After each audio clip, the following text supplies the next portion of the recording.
માંગરોળની ધોળીકુઈ જીનો group ગ્રામ પંચાયત અને વાસોલી ગ્રામ પંચાયત સમરસ બની બંને ગ્રામ પંચાયતોના 25 લાખનો વિકાસ કામોની ભેટ મળશે.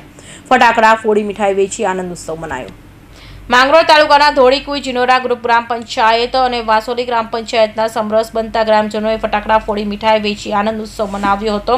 માંગરોળ તાલુકાની 21 જેટલી ગ્રામ પંચાયતોના સરપંચની ચૂંટણી યોજાઈ રહી છે, જ્યારે 2 ગ્રામ પંચાયતોમાં સરપંચની પેટા ચૂંટણી યોજાઈ રહી છે. ઉમેદવારની નોંધાવવાના અંતિમ દિવસે ધોળીકુઈ જીનોરા ગ્રામ પંચાયતના સરપંચ પદ માટે માત્ર જયેશભાઈ તારાસિંહભાઈ વસાવા અને સભ્ય પદ માટે જસુબેન ભરતભાઈ ચૌધરી, દીપકભાઈ ભગુભાઈ ચૌધરી, શર્મિલાબેન રજનીકાંત વસાવા, દશરથભાઈ વેલજીભાઈ વસાવા, રાહુલભાઈ મહેશભાઈ વસાવા, સુરજબેન બાબુભાઈ વસાવા, માધવીબેન જિગ્નેશભાઈ વસાવા, નરેન્દ્રભાઈ રામસિંહભાઈ વસાવા સહિતના સભ્યોએ ઉમેદવારી નોંધાવી હતી. આગેવાન દીપકભાઈ વસાવાએ ગ્રામ પંચાયતના સમરસ બને તેવો પ્રયાસ કર્યા હતા, જેને સફળતા મળી હતી. તેથી સરપંચ અને તમામ પેનલના સભ્યો બિનહરીફ થયા છે. માંગરોળ મામલતદાર કચેરી ખાતે તમામ નવા સુકાનીઓનું સન્માન શુભેચ્છા આપવામાં આવી હતી. ફટાકડા ફોડી મીઠાઈ વેચી આનંદ ઉત્સવ મનાવ્યો હતો.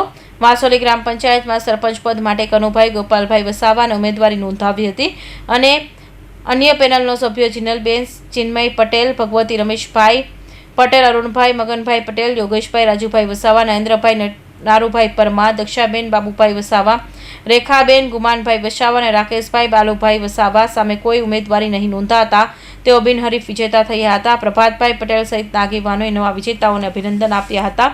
માંગરોળના ધારાસભ્ય ગણપતસિંહ વસાવાએ અગાઉ સમરસ ગ્રામ પંચાયતોના 25 લાખના વિકાસ કામોની ભેટ આપવાની જાહેરાત કરી હતી, જેનો લાભ બંને ગ્રામ પંચાયતોને મળશે. નમસ્કાર.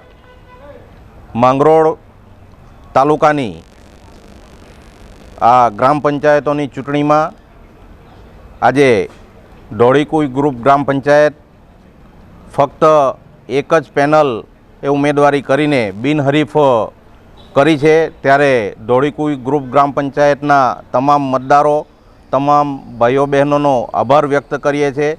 સાથે સાથે દેશના લોકપ્રિય વડાપ્રધાન નરેન્દ્રભાઈ મોદી સાહેબની જે નેમ હતી કે ભાઈ ગ્રામ પંચાયતો સમરસ બને અને ગામમાં રગડા ઝઘડા ઓછા થાય, ગામ સમરસતાથી ચાલે, વિકાસના કાર્યો ચાલે, એ અનુસંધાને રાજ્યના મુખ્યમંત્રી આદરણીય ભૂપેન્દ્રભાઈ પટેલ સાહેબના માર્ગદર્શન હેઠળ અમારા ભારતીય જનતા પાર્ટીના પ્રદેશ પ્રમુખ આદરણીય CR પાટીલ સાહેબના નેજા હેઠળ અને 156 માંગરોળ વિધાનસભાના લોકપ્રિય ધારાસભ્ય આદરણીય ગણપતસિંહ વસાવા સાહેબના માર્ગદર્શન હેઠળ આજે અમે ધોળીકુઈ ગ્રુપ ગ્રામ પંચાયતને બિનહરીફ કરવામાં સફળ થયા છે. ત્યારે આ તમામ મહાનુભાવોનો આ તકે આભાર વ્યક્ત કરીએ છીએ અને જે આ વિસ્તારના લોકલાડીલા ધારાસભ્ય ગણપતભાઈ વસાવા સાહેબે જે જાહેરાત કરી હતી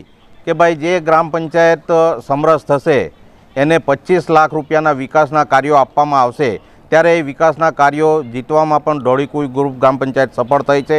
એ બદલ પણ હું આદરણીય ગણપતસિંહ વસાવા સાહેબનો આભાર માનીને ખાતરી આપીએ છીએ કે ગામના વિકાસના કાર્યોમાં કોઈ ઓટ આવવા નહીં દઈએ અને હર હંમેશા ગામ લોકોને સાથે રાખીને વિકાસના કાર્યો કરતા રહીશું. આભાર. અમીરસિંહ ચૌહાણ, માંડવી.